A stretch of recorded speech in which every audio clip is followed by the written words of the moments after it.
how they're planning to go back, to go home, to their home.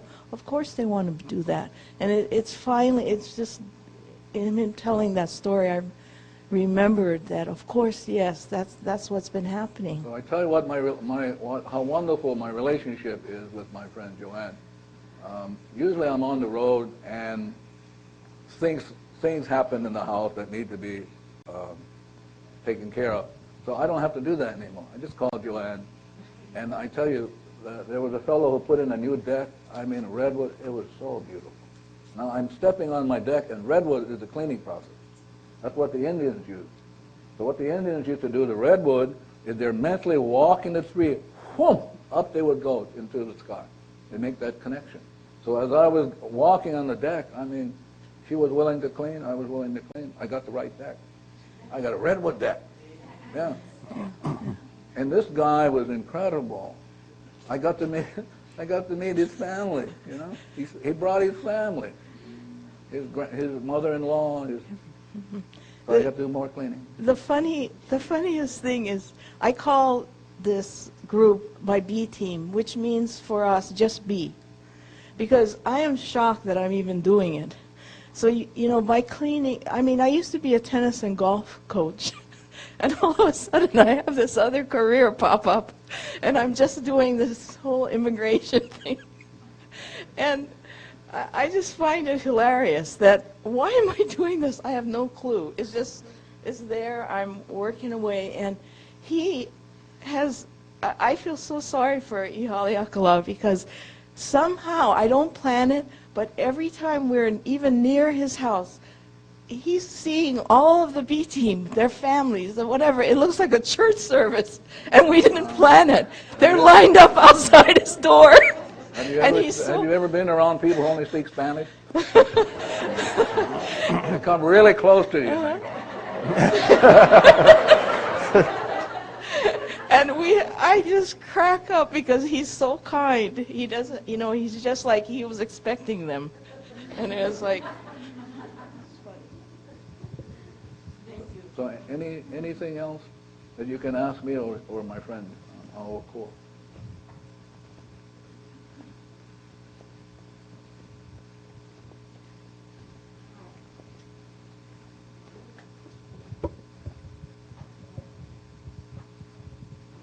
Now, did you see that? Were you watching? Why didn't the mic work? Something's going on with us. Yeah.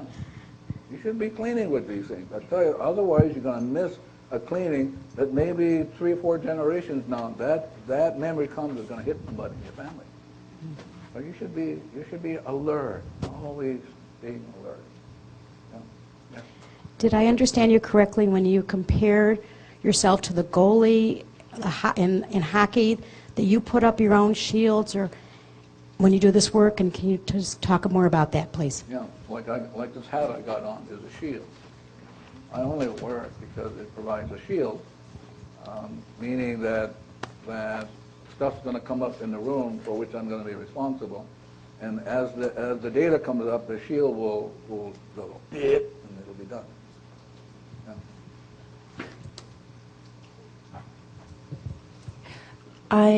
It's not a question, it's more of a comment, and I would just like to contribute in this small way, and if it can help anybody understand.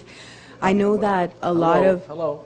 You have to make sure now you're only talking about yourself. I am. I understand that. I'm taking responsibility. I'm watching you. I understand that. We're not here to preach or anything like that. No. I understand that. It's for me. Okay. Okay, it's for me. The way that I have begun to understand the concept of nothing exists outside of yourself, it's sort of like if you have a diamond. You know, a diamond has many different facets of it. So I liken myself to the diamond, and every single one of you and everything else is like a facet of that diamond, yet it is the one diamond. So that is how I, in my mind, am able to make the connection. If that helps in any way, if it helps one person, you know, at least, because it's like that, you know, the diamond is one thing, but it has all these different facets. So that was all. Thank you.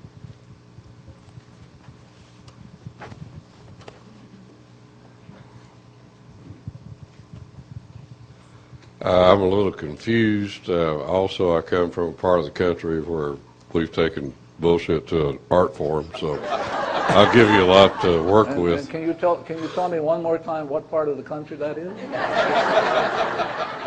Where Joe comes from, Wimberley. Got it. Is that it? Okay. Now, I'm a little confused on the, yesterday I thought I heard something like, don't expect a miracle because of certain things. And then I heard this young lady talk about cleaning on something, and then I hear, well, if you clean, don't think about anything. So I'm kind of confused on the etiquette, I guess, of cleaning. If something that I'm concerned about or comes up in my life or you watch on news and you clean on that thing, what does that mean? You're cleaning about it, not on it, because what you may experience at 15 bits of information, millions are going below it which you're not understanding. So you may be cleaning on it, you think on your experience over here, but below divinity is just going at it. Stuff you're not even aware of. Again, Okay. Let me give you an example. Again, I'm coming back to the person in Fort Collins who said to me, I cleaned and I got a flat tire. Now, she has an expectation. Now, that means we're going to treat God like a concierge. We're going to say to God, this is what I want, and I want it now. Divinity's gone. Okay. Talking to me? Yeah. So the idea is you're going to just do the cleaning. You don't know what needs to be cleaned, and divinity, who knows everything, will do whatever is right and perfect for you. Okay, thank you. Yeah. I tell you, when you have intentions, you're really saying to God, this is what I want, and I want it now. And you should see the finger of the universe. Yeah. So I think my friend Court really got it down pat. And that you're putting the ultimate goal is zero first. So if you want to look for a theme, it's zero first.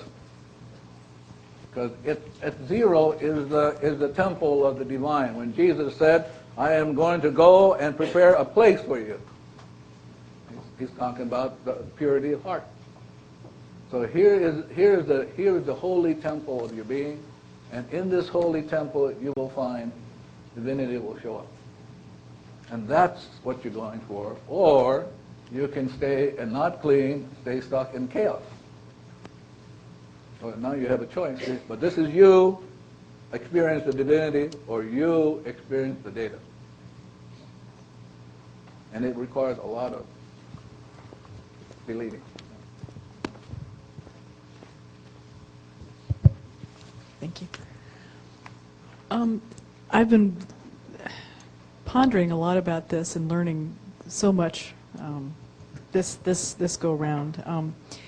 There are a lot of people here in the room that work in various healing professions, and I'm aware that a lot of us have a great deal to clean, and people come to us in that way.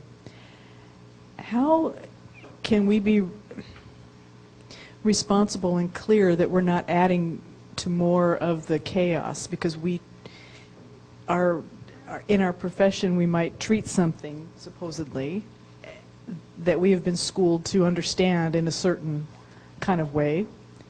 How do we continuously clean?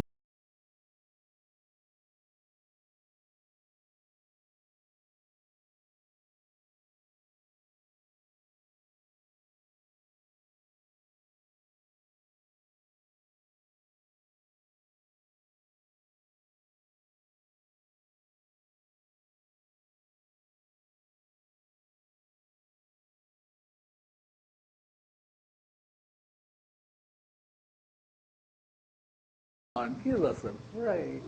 How would you make a living? You'd have to depend on somebody else to do it for you. I can't imagine that. So she's really talking about, well, I mean, how do I make my money? She may not think so, but that's what she's saying. Isn't that so? Yeah. Well, it's very easy to make a lot of money. You can talk to Joe. He's done it. And the way to make a lot of money is start from zero. You can call yourself Dooga Booga Boo Boo therapy, or doesn't matter what you call it, but you have to be 100% responsible.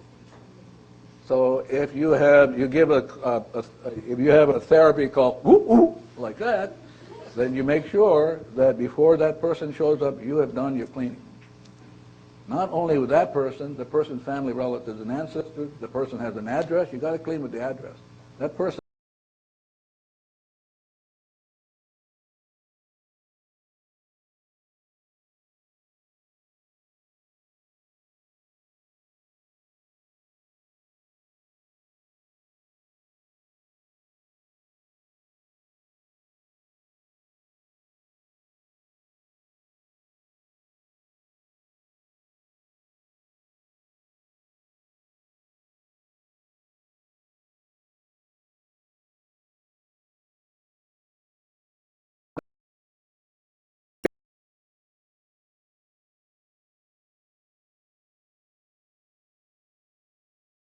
Have to worry about wealth.